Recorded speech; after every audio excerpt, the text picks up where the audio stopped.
Oh, I know that sound. It's time for the Beer News Report. Hi, and welcome to the Beer News Report. Cheers. Did you notice that? Some friends of mine complain that I take too long when I take a drink of beer and I need to speed it up. So I said that's not hard to do. So be prepared for quick drinks throughout the show and future shows.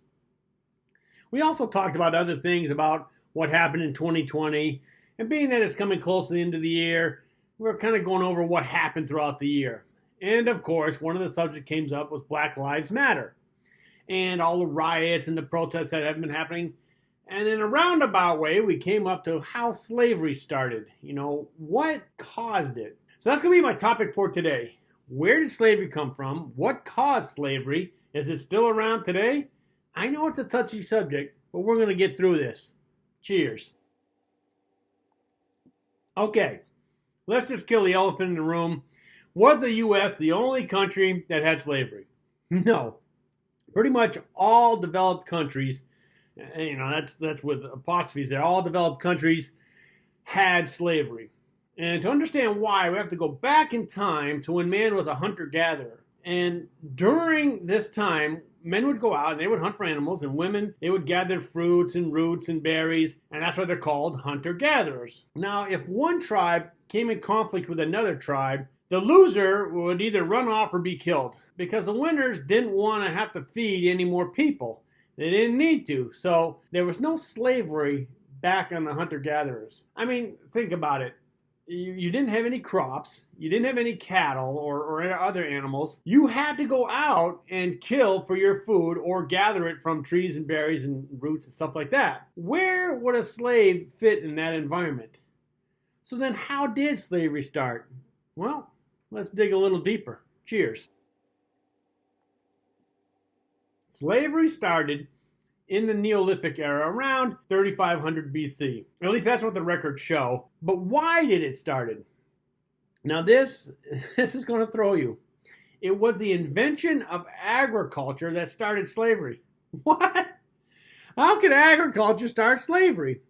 All right, as I said in the beginning, before agriculture, everyone was a hunter-gatherer. You would either go out and hunt down your food, or you would gather it from plants. And when you got into a fight, whoever won that fight, pretty much would steal the food if they had any, and the loser would go about their way. It wasn't until the discovery of agriculture that cities would be developed, and jobs were formed that needed workers. In agriculture, you didn't have to hunt down your food. You didn't have to move to a new area when food became scarce. With agriculture, you could buy your food, both meat and produce, from someone else. And that allowed you to pursue other interests, like carpentry or music, or if you had to, politics. As cities got bigger and bigger, there was more need for workers, especially if you could get them cheap. Eventually, the concept of slavery was formed, making free labor available. All right, here's the new technology. Cheers. Now picture this. You're a leader of a nation. You got there by owning huge plots of land where you grow crops or raise animals. Maybe you're also good at building things or some other skill, but you're in always need of workers. So you want to expand your business. And then the country next to you is causing a problem that's making it for you and your countrymen hard to make a living. So you go to war with them. Now, normally when you win, you just kill off the worries, you banish all the other civilians, and you don't care if they lived or died because they're getting in the way of you making a living. Basically, they had a negative value. If they lived, your life would be harder. But now an idea pops into your head, hey, wait a minute. What if instead of killing the warriors and banishing the people, I keep them and make them work for me for free? Well, that changes everything. Cheers. Now, you have all the workers you want, and all you have to do is feed them. If one of them gets out of line or complains, you just kill them. If you need more, attack another country or city. Now, that brings up another problem, though. Other people are going to see you doing this, and if you're successful, they're going to want slaves too. So now you have to attack even more countries to satiate the demand for slaves, which brings us to another problem, of course, that is having a military. If you're going to attack another country or prevent another country from attacking you, then you need a strong military. And one of the ways of having a strong military is to use slaves. especially if you put them in the front lines. That way, your own army can look bigger than the opponent's. Plus, putting the slaves in front, they would take the first blow of an opposing army, saving your people for last and giving them a better chance of survival. And actually, this was quite common because after a while, being a slave warrior, it was in every army. So when you win a war and capture an opponent warrior, you could tell them, hey, join our army or die. And they're saying, well, yeah, this is the fourth army I've been a part of. Why not? And it basically became a job to fight in an army, sort of like a mercenary. I'm guessing that's how the mercenary business got started. All right, another new technology. Cheers.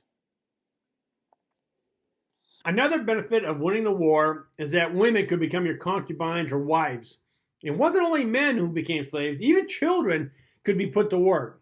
And I need to point out that we're not only talking about African people, because in the beginning, civilization started in the Fertile Crescent, which is in the Middle East. And in the Middle East, you basically had Arab people. So in the beginning, it was actually conquered Arab people that were slaves, and then it kind of expanded as more and more slaves were needed, right? Because finally a point came where someone decided, hey, I don't want to go to war. I just need to get more slaves. So another option had to be found, and that option was to open up a slave trade market. And here you could buy slaves from one person or another country. And the African tribal leaders needed swords, they needed guns, they needed gunpowder. And basically what they did is they went into the interior of Africa and captured people, basically the hunter-gatherers. And this was the beginning of the slave trade. As countries got bigger and bigger and expanded their empires, more slaves were needed. And this is true, not only of the old country, but the New World countries. And I'm not just talking about the United States. In fact, according to the book, How to Hide an Empire by Daniel Emmerwar, even the American Indians had slaves. And in it, he writes, the Cherokee Nation was trying to carve out a place for themselves in the new U.S. Republic by adopting aspects of the European culture. And this was, building plantations, buying slaves, and building a capital. Now, of course, we didn't accept them into our society. Instead, we ran them off into the reservations far away from our society, mainly because we wanted their land. Yeah, that sounds like something our forefathers would do. Cheers. So this is basically how slavery got started and where it came from. As time went on and we became more civilized, the world figured out that slavery wasn't right.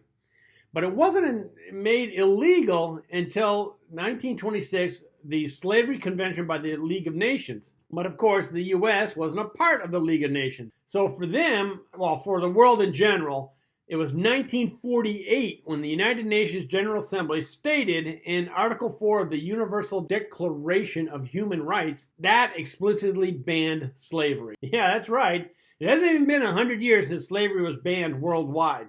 So obviously there's still countries that don't follow the ban. Well, thank God the U.S. is a developed country and we don't do that. Or do we? Cheers.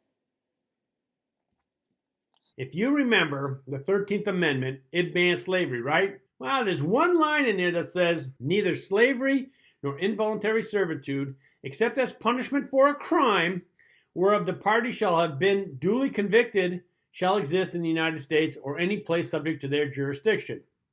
So, prisoners can basically be slaves. And there's a number of YouTube shows about this, but the best one I like is by John Oliver in his show Last Week Tonight, called Prison Labor. He shows specific examples of this happening in the U.S.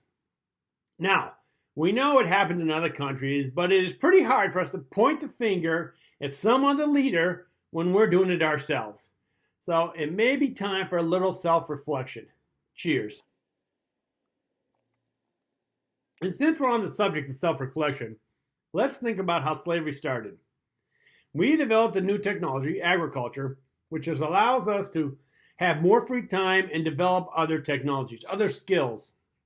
Now, I think it's safe to say that as we advance in society and become more developed, we took advantage of the less developed societies, which is still happening today. Look at the prison system, the sweatshops, human trafficking.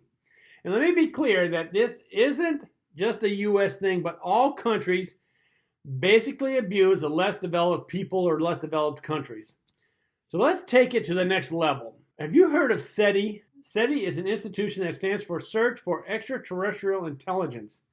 Now let's assume that they make contact with a higher intelligence. You know, they get in their spaceships, they come over here and visit us. Based on our past experience of when a higher or more developed country interacts with a lesser developed country, what do you think will happen? Most likely, this extraterrestrial intelligence will see us as less developed species and make us their slaves. The whole world. Is this really a good idea to be poking around out in space, trying to find something or someone that is smarter than us? And there's people way smarter than me who are saying the same thing, like Jared Diamond in his book Upheaval. Even science fiction has kind of warned us about this type of slavery. Look at the Borg from Star Trek The Next Generation and Isaac from Orville. I don't think it's that far-fetched. As stupid as we are, I'm hoping we are the most advanced species in the universe. Cheers. Well, as you can see, my beer is almost empty, so that means we're at the end of the show. I hope you enjoyed it and learned something. If you'd like to send me a comment or maybe give me a topic to discuss, please email me at this address. Please also like the show, and if you'd like to be notified of new shows, then subscribe. And always, keep your beer cold and your interests hot. Cheers.